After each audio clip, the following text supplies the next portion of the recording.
Hello, Emmy, and anybody else who's watching. Emmy's my sister. I'm going to real quick go over what I do to get my broccoli sprouts going, in case you want to know why that matters.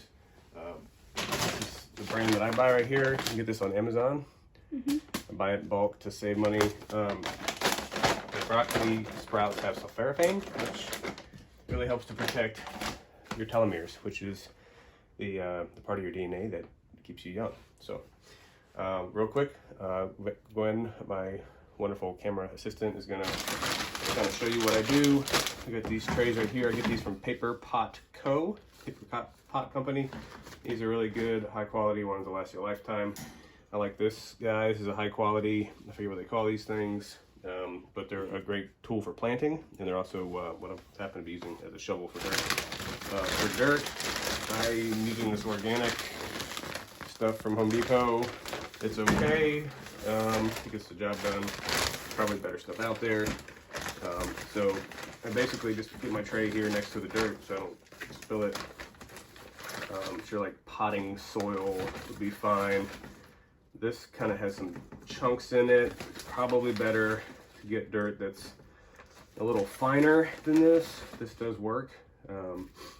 But if you can get some dirt that is less material in it, then it's easier on the roots.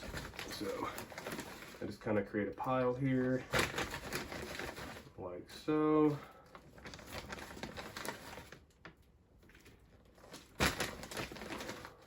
And this is cheap. I think it's like, I don't know, $6 to $8 for a bag of dirt. And several, I don't know how many flats out of it, but you can actually reuse your dirt. I would say at least twice.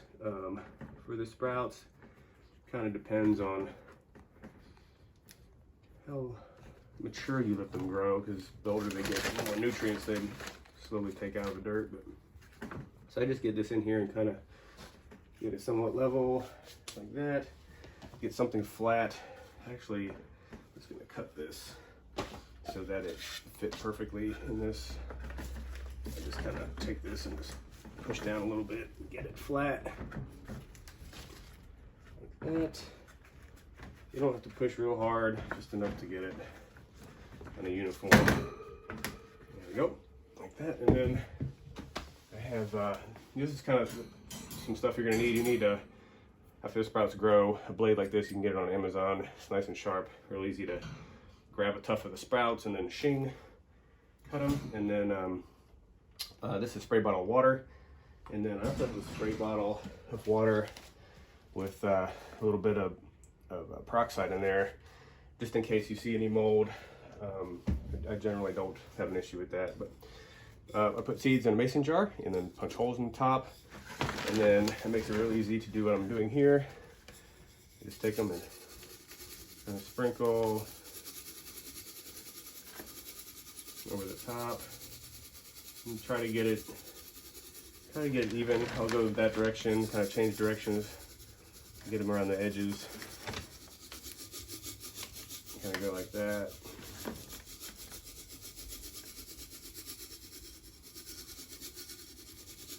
If you see any spots where it looks a little thin, you can go back and hit those. That's looking pretty good right there. Yeah. So if you get a close-up shot of that, Gwen, you can kind of see the coverage I'm getting. Like that. Pretty cool. Paper Potco has an interesting tray that will actually, you fill it with a certain amount of seeds and you push to the side and then it opens and disperses the seeds evenly, like in one motion. It's really cool. So once you have that, like that, I'm going to come back with water and just soak it down. Soak it down pretty good. This water is going to soak into the seeds and then trigger them to germinate. And it doesn't take very long just for that to happen, but you do want to get it pretty wet. Like that. And that's it. We're done. So I use another tray bottom to cover it up. Just cover it like that, and then check on it tomorrow.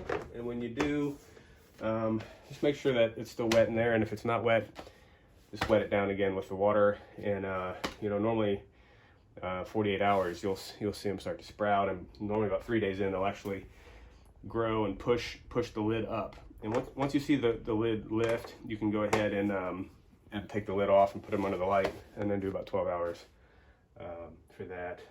Some people like to put weight on top of this, which you can do. It kind of forces the sprouts to you know, be stronger, and when they see the weight lift, then they'll take that off, and that kind of helps it grow evenly. I personally haven't had any issues with it growing evenly, just waiting it without, just waiting for it to lift without a weight. But yeah, that's pretty much it.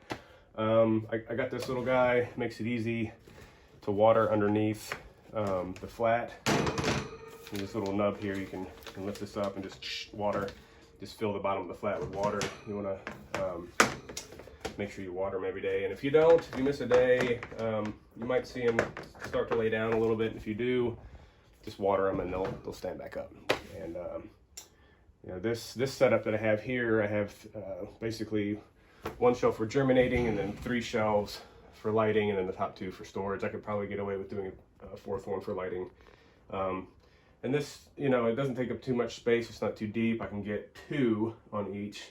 If you got the right size shelf, you could easily do 4 across, and really get, you know, 12 or 16 different flats out of this. Yeah, we got lights are on a timer, so you know, it's just kind of like check on it once a day kind of thing. So anyway, peace.